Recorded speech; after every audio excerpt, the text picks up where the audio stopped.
So I'm really happy to be able to introduce and turn it over to Miss Anita Sommers. She's known as the CBD Genie. She's a microbiologist, an Air Force veteran, and now a farmer, if we will. So That's right. I'm going to turn it over to you, my dear, and go ahead and mute myself. Yay. Well, happy 420, everyone. I am actually so excited to be a part of this. Thank you, Texas NORML. Thank you, Jax, for putting on this Stream-A-Thon. This is really awesome to continue to stay connected and put out those positive vibes and celebrating this amazing plant. Shout out to everyone on the agenda. Thanks to everyone who's watching. Respect to all the essentials and respect to the plant and everyone who's been using it since day one to come to balance naturally, right? So like Jack said, I'm an Air Force veteran, and actually, all the veterans out there, if you could reach out to me on Instagram at cbd.genie. I'm working on a couple of things right now, as Jack's mentioned, a farmer. So I would really like to connect with the veteran community as well. I've been a medical professional for 12 years. I'm a patient with a cannabis testimony, which actually was my catalyst in learning about the endocannabinoid system. And now, above all else, my ultimate passion is just putting that science to it as the cannabis science communicator. So without further ado, the overview that I wanted to talk about today is the systems of the body and the endocannabinoid system, the ECS, as well as the cannabinoid receptors, as well as the endocannabinoids and phytocannabinoids. So without further ado, I just want to ask this open question. Are you thinking about breathing right now? Probably not until I just asked you that question, but I asked that because you can give your respiratory system a shout out for doing its job, because our systems of the body have a very responsible job, right? Taking care of all the involuntary life-sustaining functions, right? As I speak, your body is regulating temperature, pH, glucose, concentrations of ions in your blood. I mean, that's just a short list, but overall homeostasis and internal balance, right? So the endocannabinoid system is just that. It's another molecular system that helps regulate balance naturally, right, within.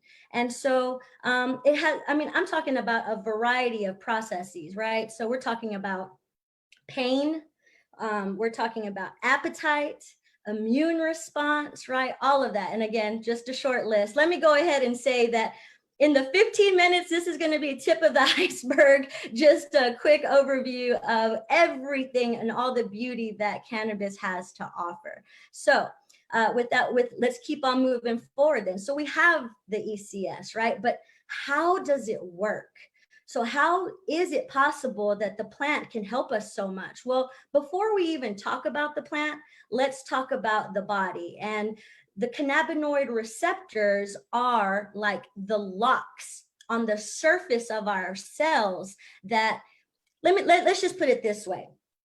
Your cells of your body, they need to be able to adapt to environmental changes. And in order to do that, the cells of your body must be able to receive a signal and process that signal. So your receptors do exactly that. They're on the surface of the cells, because you don't want everything coming inside to a cell, because within your cells, in the nucleus to be exact, is your DNA. I mean, that's your blueprint, your chromosomes, right? Who you are. So that's valuable information. So you don't want everything going into the cells. Hence why cannabinoid receptors are on the surface of the cell. And so think of it as a lock. And this receptor is it's waiting for a signal, just waiting for a signal. So if there's environmental changes or chemistry changes within the body, it will receive the signal, and then that process will happen. The signal transduction pathway will occur. So these receptors are located all over the body. I'm talking everywhere. The brain, the immune cells, your glands, your tissue, the peripheral of organs, they're everywhere. But so let's just narrow it down a little bit more. CB1 receptors are predominantly found on your neuron cells. So when we're talking neuron cells, then now we're talking about the central nervous system. So that's why you can have that euphoric or medicinal feeling, because the CB1 receptors are working with your central nervous system.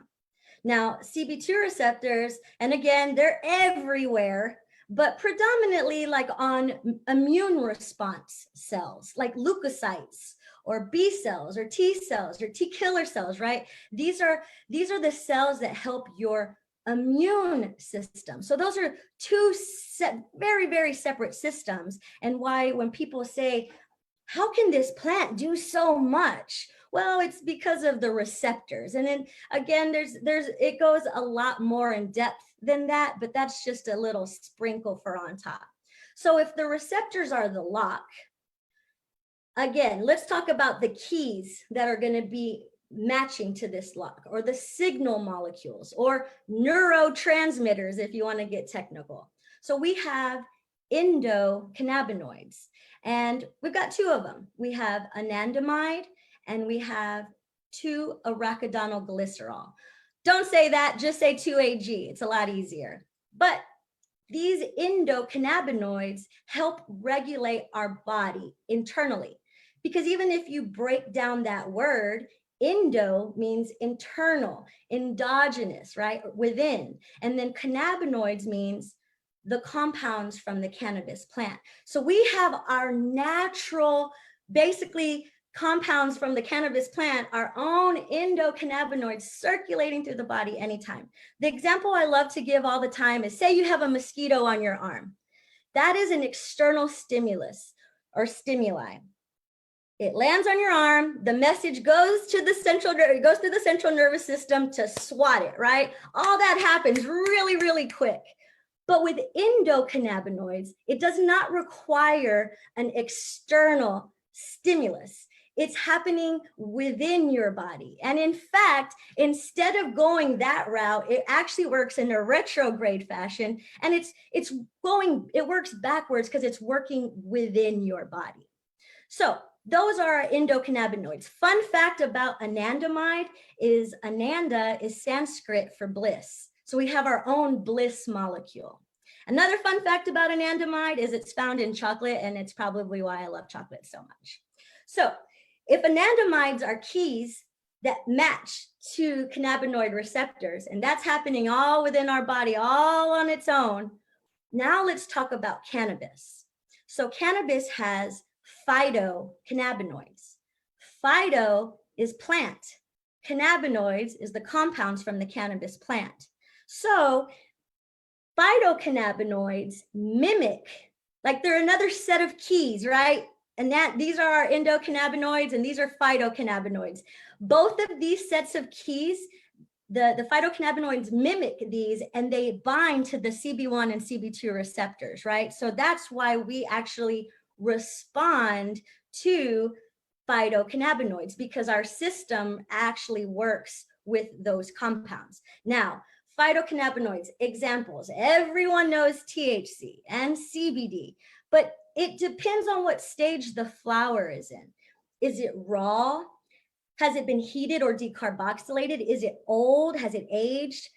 Those are different compounds that are in each of those categories, whether it's an acidic or an active, right? So there's a lot extra going on there, but the point there is that phytocannabinoids mimic our own internal endocannabinoids and work with our system. The one thing I gotta say though is that everybody's different. We all have different deficiencies, different medical histories, different allergies, different tolerances. So we are variable. I guarantee you, with my history of ulcerative colitis and the medications that they've given to me in the past, my tolerance is different than yours. And that's okay. I just need to adjust to that. So I just wanted to throw that out there because especially for people who have not used cannabis often, you just got to make sure that you start low and you go slow because this is natural medicine. All in all, I'm really excited that I was able to be here with everybody. Again, that was that was a lot of information in a really short time. I wanted to get in as much as I possibly could. And this is a very special time, especially now, to make sure that we stand up for Mother Earth and do the right thing. Cannabis is more than just wellness for the body. It's homeostasis and balance for Mother Earth. I mean, we're talking food, fuel, fiber, clothing, medicine. You've already heard it. So I just want to say thank you to Texas NORML and thank you to everyone who's a part of this. It was exciting to be a part of it and for celebrating 420 and standing up for Mother Earth. So if I didn't see how much time I had, Jack, so I don't even know where I'm at. You nailed it. You are like right on time. You did perfect. So thank you. Thanks. And I really enjoy always listening to how you phrase it. I know that you're really just an educator at heart. So thank you so much for sharing your knowledge with everybody today. It was my pleasure. I greatly appreciate it. And you guys reach out to me on Instagram anytime. Let's keep this cannabis conversation going at cbd.genie. Awesome. Yeah. Some great stuff on the farm. So Thank I am you.